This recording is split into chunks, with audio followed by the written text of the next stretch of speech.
So what's going on with the defense? You guys are like playing like the Bengals defense last year.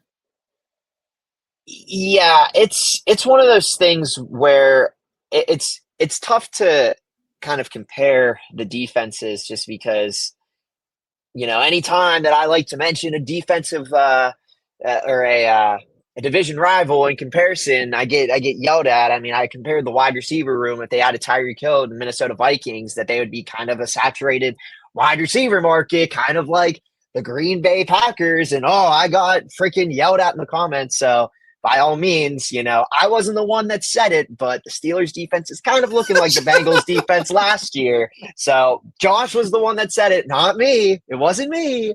So, yeah. Okay. So more or less, uh, yeah, I don't really know what's going on. I think it's really strange that the defense has just kind of crumbled, and I sometimes like to argue the idea that maybe really, I don't. People like to think that it wasn't him, but I sometimes wonder if maybe Minka had more of a glue to this defense than teams or people or fans or teams or whoever it is are letting up. Because you look at our defense in the years past with Minka. Yeah, maybe he wasn't producing enough. Maybe he wasn't the same Minka he was a couple of years ago when we first got him. But if you look, we literally lose him one time. Like, he's not here this season. We lose him for the one season, this season. And this defense has all of a sudden let up two 30-plus point games, which we have, I think, only did once last season. Insanity. And our guys are looking washed. They're looking old. It's sad. It really is sad. I mean, yeah, Jalen Ramsey has had a couple good plays, but other times he's gotten cooked. And to be completely honest, this whole defense has gotten cooked. If I'm being honest, I think looking back on this trade now, I don't think the Minka trade should have happened. I don't know what they were thinking. I know they wanted to try to beef up the cornerbacks and stuff like that, but at this point, this defense is getting paid like probably millions of dollars. Not even probably, it is getting paid millions of dollars, but it is top five defense getting paid. It's supposed to be a top five defense, like production wise on the field. And somehow, some way, we are letting up 30 plus points to the Jets, who just got shut out, or well, not completely shut out, but like pretty much shut down by Blown the out. Buffalo Bills. Yeah, I mean it was like 30-3 at one point. It was pretty big. And then of course the Seattle Seahawks, which I'm not saying the Seattle Seahawks are a bad team offensively. I just don't think that we should be letting up 30 some points to the Seattle Seahawks when this team is really, really good. You let it up to the Buffalo Bills, you let it up to the Baltimore Ravens, even. You could even argue somebody like the Minnesota Vikings, like, or you could make the argument for some of these teams. But Seattle is not one of those teams that you should be able to make the argument for. And this defense is just letting up hundreds of yards on running backs, and then they can't stop anybody on wide receivers. And I just don't understand what's happening. So you lean back on the offense, which, to be completely honest, I mean, I don't think Aaron Rodgers looked great in week 2, but under the circumstances with his offensive line and being under pressure 90% of the time with this stupid freaking bad offensive line, he's doing pretty okay. He's doing okay. He's not doing amazing, but would anybody thrive under this offensive line? Probably not. And I don't blame Arthur Smith, because the offense is very involved. It's very different from a Matt Canada offense. I'm not very scared about this offense at all. The problem is I don't think that if the defense can keep up, that the offense is going to be able to bounce back. And it's a lot better shape than it was under like a Kenny Pickett quarterback offense or the years past. But I think the problem is the offensive line is not holding right. And so Aaron Rodgers just gets freaking slammed or has to throw under pressure. And then it just kind of crumbles. And we watched that against the Seattle Seahawks game. I mean, don't even get me started on Caleb Johnson and that whole debacle. But I think that I'm not as worried about the offense as I am about the defense going into week 3. I mean, this offense, although I don't like that Arthur Smith likes to pull guys, Jaylen Warren could freaking, be the best player of all time and have like a 100-yard touchdown from the goal line, and he would still pull him the next play. Yeah, it wouldn't matter. Like they're Arthur Smith likes to get other people involved, and I appreciate that. But like, you might as well keep the hot players in. You might as well keep the offense rolling. If one player is good, you might as well keep them in.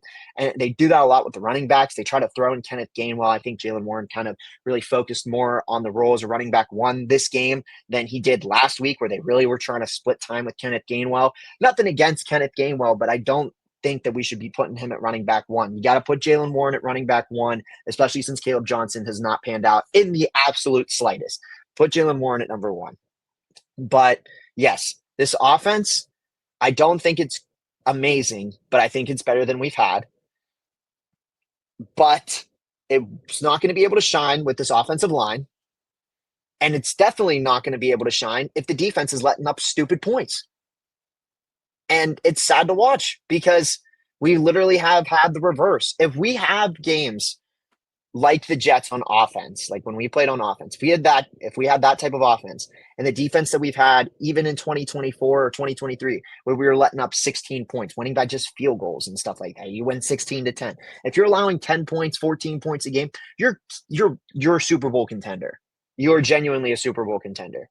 But for whatever reason, the Steelers decided that they were going to call back to the 2017, 2018 eras when our defense was stinky and our offense was booming.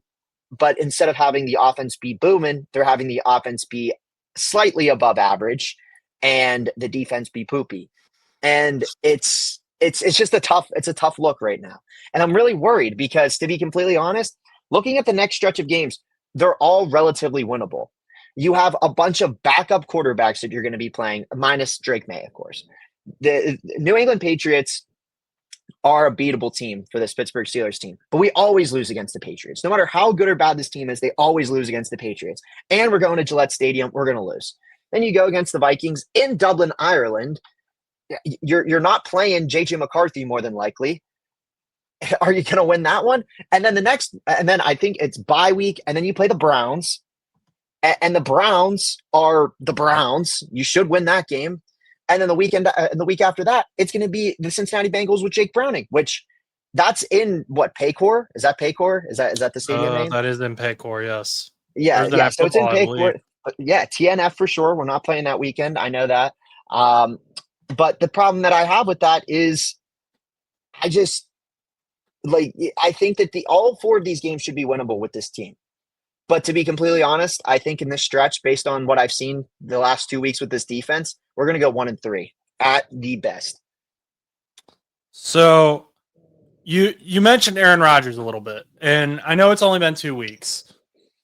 And we've seen against the Jets, his former team, he had a 73.3% completion percentage, 244 yards, and 4 touchdowns, and no interceptions. Right. Then against the Seahawks, 54.5% completion percentage, 203 yards, 1 touchdown, 2 interceptions. 2 very different versions of Aaron Rodgers. Right. Now, it should also I feel like it should also be noted that the Steelers defense did get 2 interceptions off of Sam Darnold as well. So Aaron Rodgers wasn't the only quarterback who was playing rough, but Sam Darnold also had 295 yards and 2 touchdowns. So kind of take the good with the bad. It was kind of just a Jameis Winston game, I guess. But what do you need to see from Aaron Rodgers in this Patriots game that'll kind of reassure you that he should be the starter? To be honest, it's really hard for me, and I'm going to cook them again. It's hard for me to justify pulling Aaron Rodgers when, to be honest, I really think the O-line just needs to figure it out. Because I think if the O-line just gave Aaron Rodgers a little bit more time, I think Aaron Rodgers would probably be putting up very similar numbers than he did week 1. I don't think Aaron Rodgers is one of those quarterbacks that's showing his age. I think that he is very much still capable of doing what he can do. Yes, maybe he's never going to be like he was in his prime. And no quarterback when they enter their 40s, other than Tom Brady, are going to ever perform like they were in their 30s. It's just how it is. Or their 20s, whatever you consider the prime to be, which is arguable depending on the quarterback. But that being said, when it comes to Aaron Rodgers, I think that he's just going to have to just, I guess, if the O-line isn't going to fix itself, I think it's just going to have to be a determination of if he's going to be able to play better under pressure. I mean, the Patriots don't have – it's hard to argue that their defense – I don't know. Where would you put the Patriots defense in comparison to Seattle's? Because I think Seattle's is probably better than the Patriots in, like, the pass rush. But I don't know. are they that much? I don't know. Because, like, I don't know where you would compare them. Are they the same? It's hard to say after 2 weeks. Right. And on top of that, though, I don't think, to be honest, I don't know if the Jets pass rush is all that good. And we got spanked, like, when it came to that. Let's see here. So I'm looking it up. For what it's worth, yeah. For what it's worth, the Seahawks defense is ranked 18th, where the Patriots defense is ranked 25th. Okay, so a slightly, yeah, but that, okay, where are the Jets? The Jets defense is 23rd. Okay, so if these are 18 and 23rd defenses, and we are literally having problems when it comes to pass rush. Yes, Aaron Rodgers had a great game against the 23rd ranked defense in the Jets, but the 18th ranked had 2 picks off of us and just pressured the absolute crap out of Aaron Rodgers. So going in against the Patriots, who are the worst out of the 3, I still worry because they always seem to have our number, no matter whether we're in Pittsburgh or Gillette. I mean, we go back to 2 years ago when it was the 2-10 New England Patriots coming to town against the Pittsburgh Steelers. And yeah, we had Mitchell Trubisky in there, but he freaking threw multiple picks and we lost the game. We lost the game. We should not have lost that game. And we did. And somehow, some way, I wouldn't be surprised if we lost this game against the Patriots this coming week. Now, I'm not really off-sold of Aaron Rodgers yet. I think it needs to be given some time. I really think he needs to struggle. But to be completely honest, like I said before, and like I said again, unless this O-line starts figuring it out and just stops giving these defensive lines so much pressure on Aaron Rodgers, I think no quarterback's going to survive back there. You throw Mason Rudolph back there, he's probably going to be a little rattled because the pressure is going to be coming to him. Now, granted, you throw in Will Howard, younger guy, he's still going to be rattled. I mean, at a point, you would almost need a scrambler back there. You would need somebody that's good on their feet, which would have been great to have Justin Fields back there, wouldn't it have been at this point, because he actually would have been able to run. You probably would have been able to actually run down the field. But no, now we've got Aaron Rodgers, who's not going to move. Mason Rudolph isn't much of a mover either. And Will Howard is probably not going to see the field. I just don't. If they're going to throw in a quarterback, they would throw in Mason.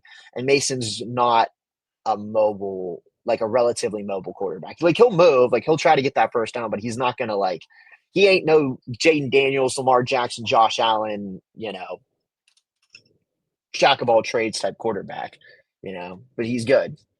But I'm not giving up on Rodgers yet. But this team, man, this defense, bad. I honestly think Austin needs to freaking, figure it out, or they need to let him go, because this defense, he lost the defense clearly.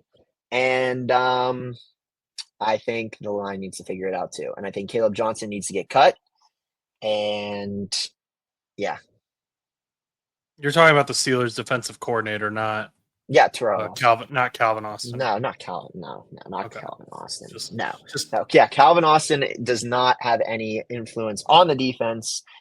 Right. I was just clarifying that for people. I would love to honestly see how Calvin Austin III would run the defense, because Terrell Austin cannot figure it out without Minka.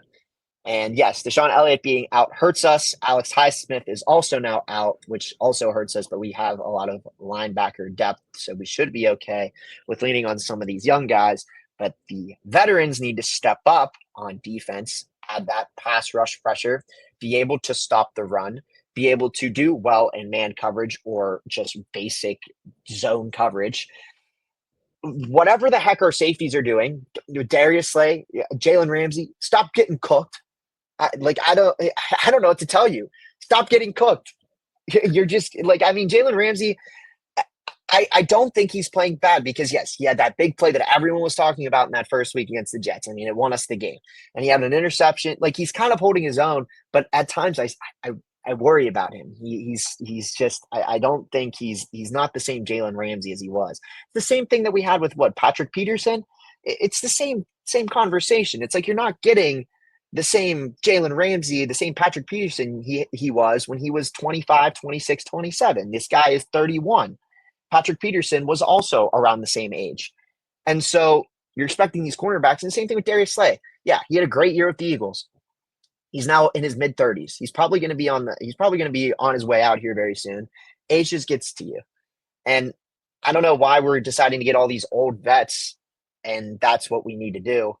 But sometimes I really wish that we would have just went out of our way to go get Baker Mayfield when he was available. Okay. So, well, let us know down below what you think of the Pittsburgh Steelers defense. Have they lost their image as a team? Has Mike Tomlin lost his defensive charm? Let us know what you think down below.